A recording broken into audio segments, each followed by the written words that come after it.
triste en el espejo, me mira prudente y no quiere hablar. Hay un monstruo gris en la cocina que lo rompe todo, que no para de gritar. Tengo una mano en el cuello que con sutileza me impide respirar.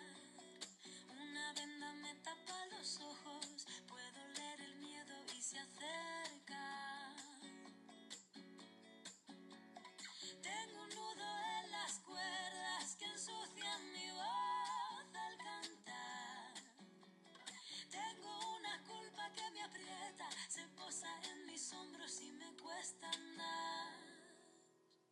Pero dibujé una puerta violeta en la pared y al entrar me liberé, como se despliega la vela de un barco. Porta.